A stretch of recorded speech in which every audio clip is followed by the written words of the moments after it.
여보, 형님들이 이 땅 가만 안 둘 거야. 아버님 유산 우리 애들을 위해서라도 지켜야지. 일단 내 명의로 해둬. 난 남이라 형님들이 법적으로 건드리기 힘들 테니까.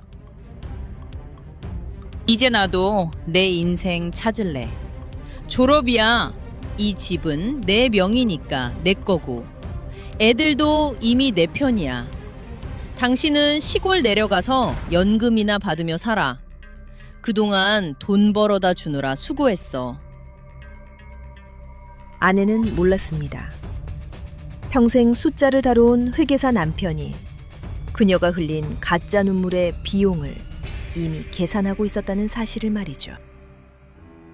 상철은 30년 넘게 베테랑 회계사로 일하며 집안의 ATM 노릇을 자처했습니다.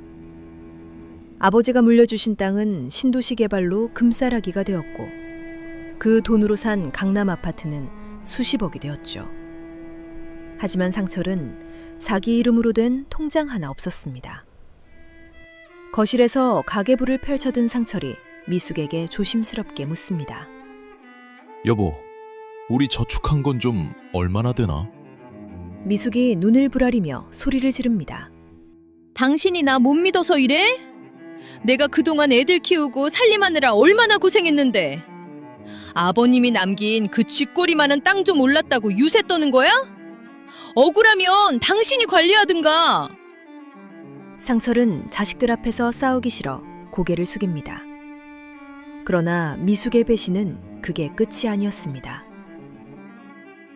상철이 야근하던 어느 밤, 그는 우연히 아내의 태블릿에서 충격적인 사실을 발견합니다. 아내는 집을 담보로 대출을 받아 젊은 애인의 사업 자금을 대주고 있었습니다. 우리 남편은 아무것도 몰라. 곧 졸업하고 당신한테 갈게. 나는 메시지와 함께 말이죠.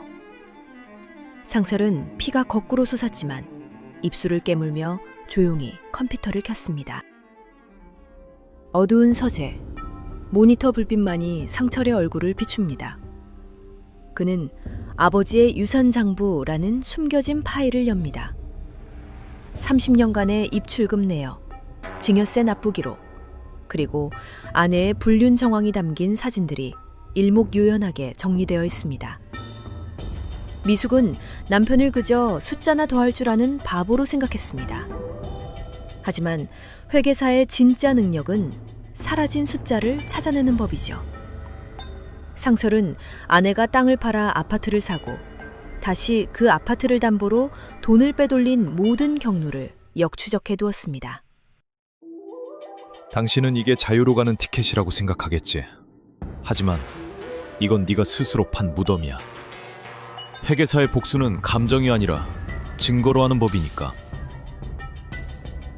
일주일 뒤 미숙이 짐을 싸둔 큰아들을 데리고 나타납니다. 상철을 집에서 몰아내기 위해서입니다. 큰아들은 엄마의 거짓말에 속아 아버지를 원망 섞인 눈으로 바라봅니다. 아직도 안 나갔어? 법적으로 내 집이야. 좋게 말할 때 나가. 상철이 서류 봉투에서 서류 세 뭉치를 꺼내 탁자에 차례로 올려놓습니다. 그의 표정은 그 어느 때보다 평온합니다. 당당하던 미숙의 눈동자가 흔들리기 시작합니다. 미숙아, 선택권을 줄게. 여기 3가지 서류가 있어. 첫째는 30년 전 이 집의 원천이 내 아버지의 유산임을 증명하는 특유재산 입증 서류다. 둘째는 네가 명의신탁임을 시인했던 당시의 녹취록이고. 미숙이 서류를 낚아채려 하지만 상철이 차갑게 제지합니다. 상철이 마지막 서류를 미숙의 눈앞에 바짝 들이댑니다. 셋째가 제일 중요해.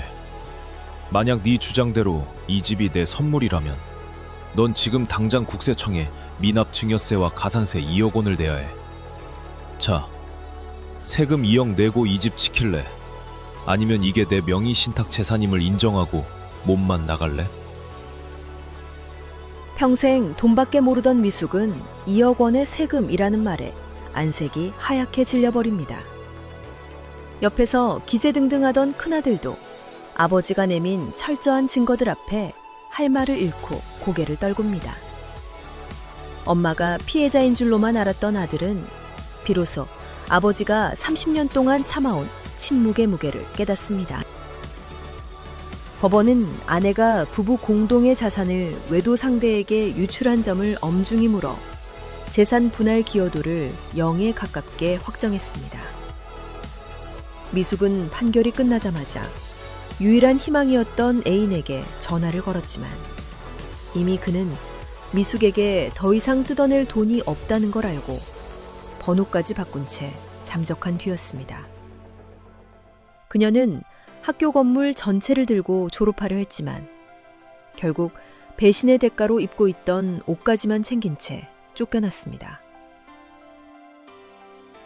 상철은 아파트를 처분했습니다. 그리고 아버지가 생전에 그토록 원하셨던 작은 정원이 있는 지방의 예쁜 집을 샀습니다.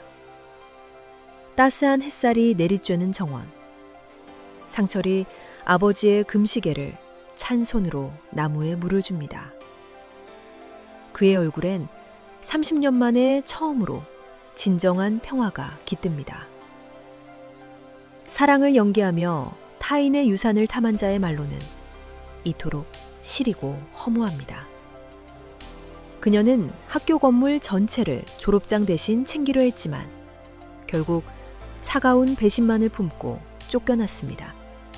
오늘 주인공의 이 치밀하고도 정의로운 생리에 공감하셨다면 저희 채널에 500명 구독자 달성 예정에 힘을 보태주세요. 여러분의 구독이 정의를 바로 세우는 큰 힘이 됩니다.